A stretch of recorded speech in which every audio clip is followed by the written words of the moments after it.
Hi, I'm Dominic Patten from Deadline Hollywood, and I am joined tonight by the man known as Jonathan Pine to most of us, the Emmy-nominated Tom Hiddleston. Thank you very much for being with us, sir. Thank you, sir. Now, we're going to be doing a session for the SAG-AFTRA Foundation later on, but while we're here now, you know, this is your first Emmy nomination. It's quite the leap from Loki, my man.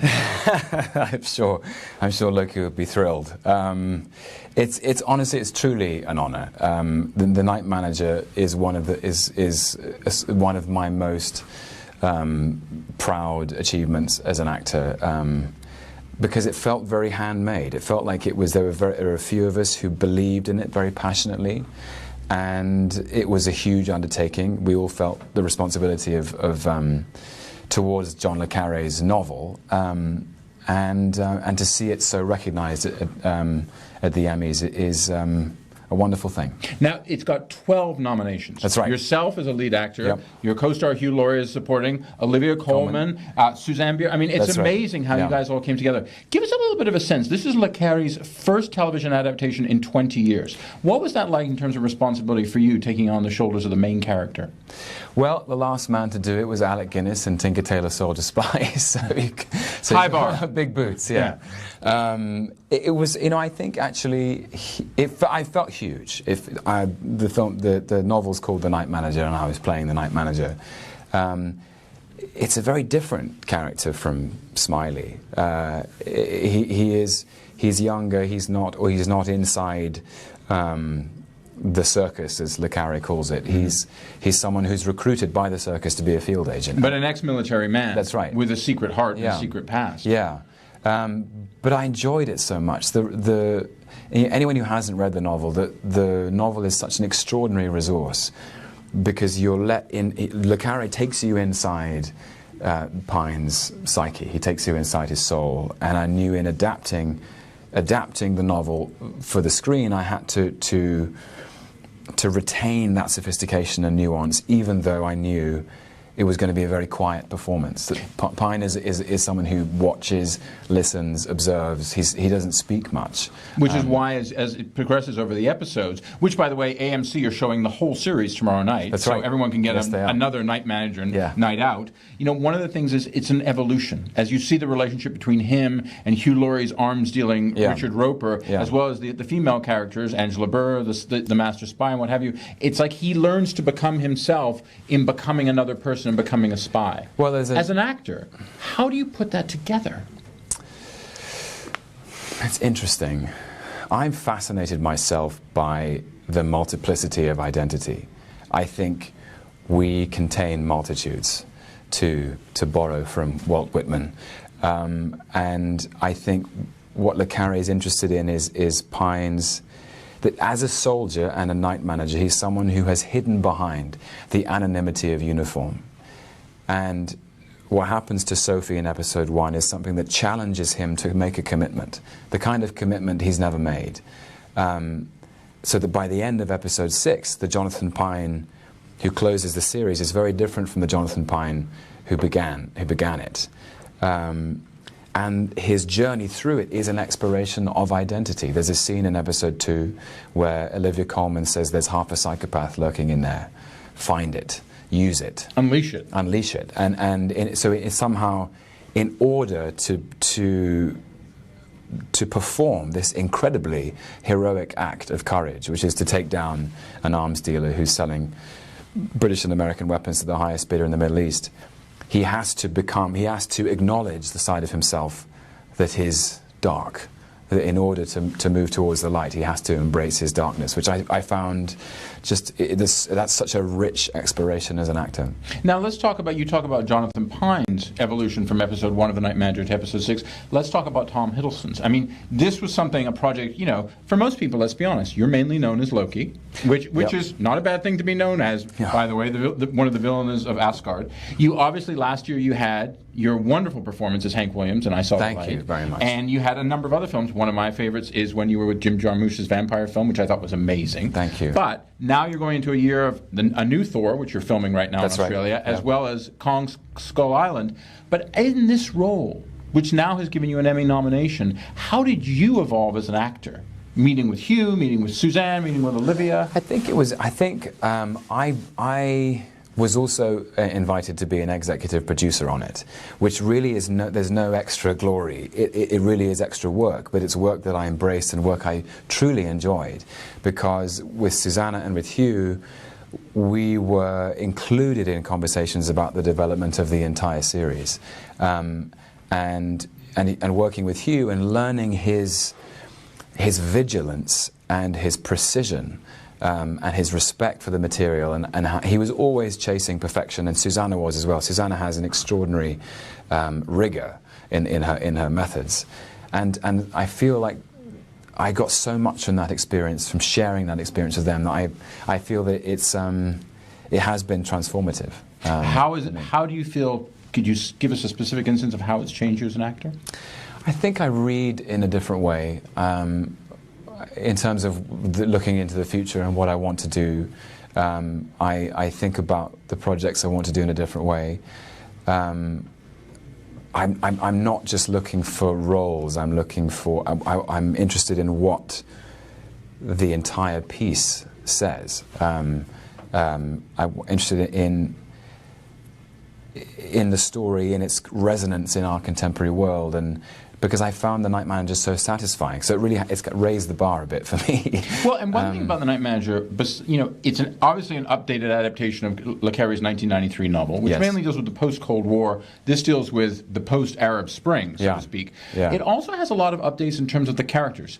Olivia's character is a man in the book. That's right. Angela Burr is obviously a woman, a pregnant woman in the film, in the series. And you see a more diverse, a more nuanced sense of a 21st century culture. How important do you think that was to the Night Manager? It was crucial. When the novel came out, it spoke very much to the world that it was written for, that it was published in.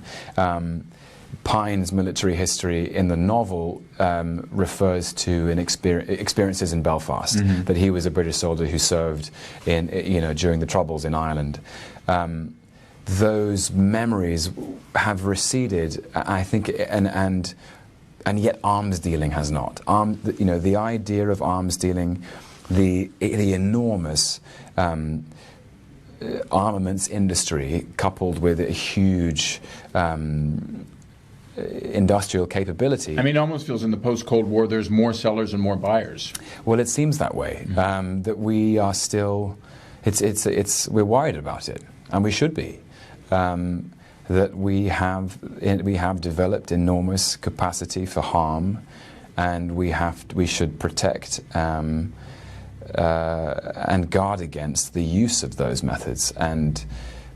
And I feel that Le Carré's anger is even sharper than ever, that inheritors of Western privilege, simply the fact that you might be born in the United Kingdom or the United States, someone like Richard Roper is abusing that privilege to do something incredibly cynical and opportunistic. He is trading in death and dividing the world and profiting from it. And I think in our climate, I think that's very topical. You know, the series was a cultural phenomenon in the UK. Incredible ratings. Over here in America, it's obviously received tons of accolades with the 12 Emmys that you guys have had. There is talk, obviously, of a sequel, because this is the real world and it's a business model, but there is no other book. That's it. So, but let's create a hypothetical situation. If the Cornwall brothers, which are Le Carré's sons, who are in control of the estate and run the properties, if they were to approach you and say, we think we want to do something else, are you game? Well, I mean, it's in the lap of Le Carré and his sons. It's I would be. I feel so connected to Pine and his predicament that I would be very interested to see where he might go next. I think there has a resonance, I think, with people who perhaps have served in high-stress environments and the difficulty of readapting to come back into the world. That would be an interesting thing to explore. I kept sort of writing my own ending. I thought, what does Pine do with the $300 million in his Andrew Birch's Well, because the ending of the series is different than the ending of the book. It is. We completely changed it. And it leaves it a little bit open-ended. Everybody could come back. Yeah, it does. Yeah. Who knows? We'll see. Talking about who knows, we'll see. You're working on the third Thor. How's it going? It's great. You came onto Instagram and surprised everyone the other day. I did. It's great, honestly. We have an extraordinary helmsman in Taika Waititi. He has an infectious... I have to tell you, I so thought you were going to do a wordplay there on helmsman. It's going another place. We have a great helmsman in Chris Hemsworth. We do. I mean, Chris is great. But what I love about what Taika and Chris have built together, actually, is they've injected such humour into it. I hope it's no secret, or it's becoming less of a secret, that Chris, I think, is very funny. Well, people who've seen Ghostbusters realize that. Ghostbusters realize that. And you've also got Mark Ruffalo, not known for funny. Not known for funny? Don't think of Mark as known for funny. Mark's hilarious. I think but on screen I think of Mark as being intense. Oh, but he is intense. He's the Incredible Hulk. And then he's, CGI'd even more. Yeah. Now, what is it like? I mean, my understanding is when you work with Mark, and I know obviously in the Avengers movies and what have you, you guys had one particular scene together that's quite unforgettable. Yeah. But when, Mark comes in quite early because there's a lot of work that needs to be done to kind of Hulk him up. That's right. He sort of loves it in a way, I think. The striding around on set in his CGI pajamas. He calls them, he's like a sort of chessboard, his polka dot suit. And he's very funny. I mean, he just embraces he embraces it. It's amazing to watch him work with the technology. That there are all sorts of special cameras that he has to work with, and he can wear a rig. And it's fascinating to see. He truly is the Incredible Hulk, that he's motion capturing the Hulk in the same way that Andy Serkis motion captured Planet of the Apes. I mean, Andy and Mark, they're creating a whole new genre themselves. To talk a little bit about that, now you're also next year, you had this fantastic year. Now next year looks like it could be even more, let's just say blockbuster without damning anything. Sure. Knock on wood. Knock on wood.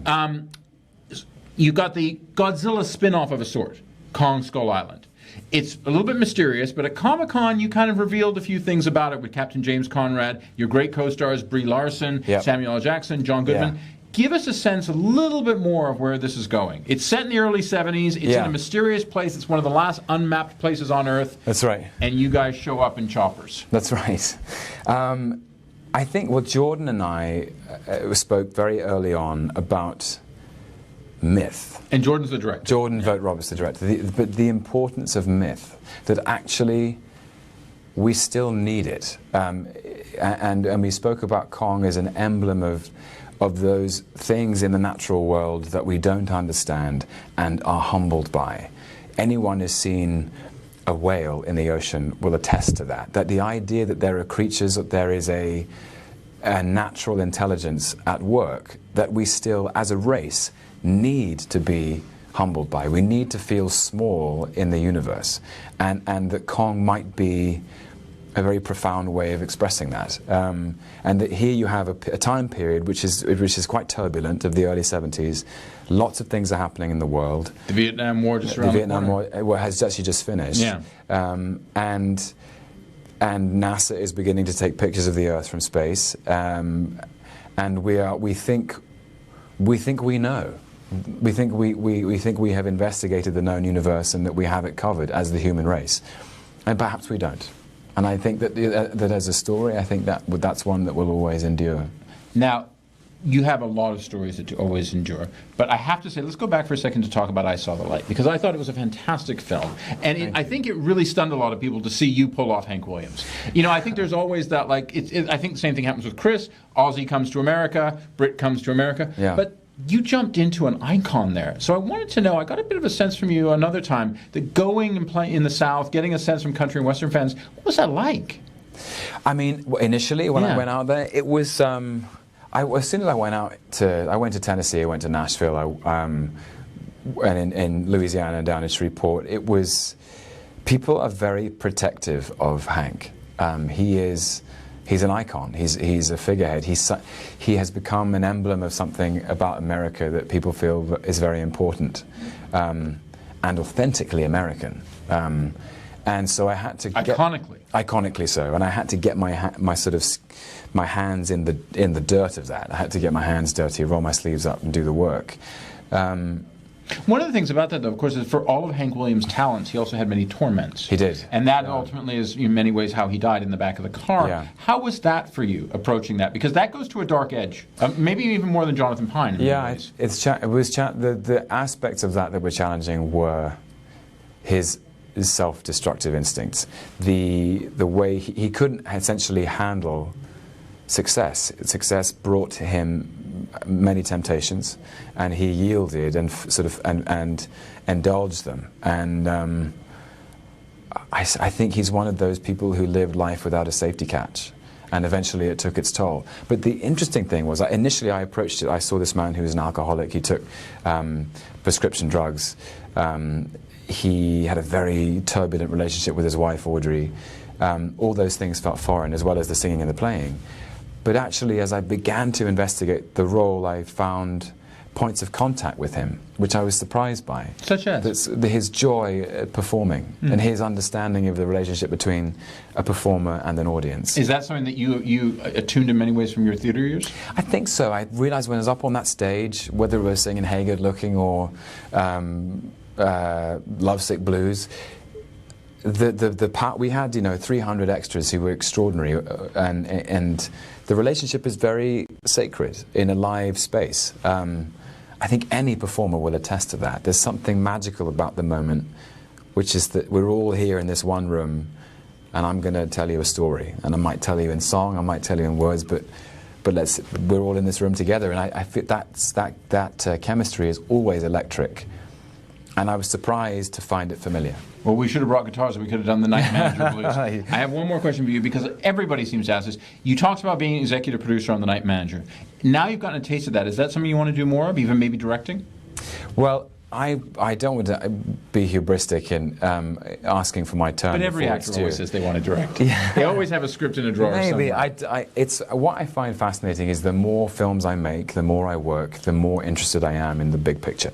I'm interested in how the story is told through cinematography, how you create a visual language.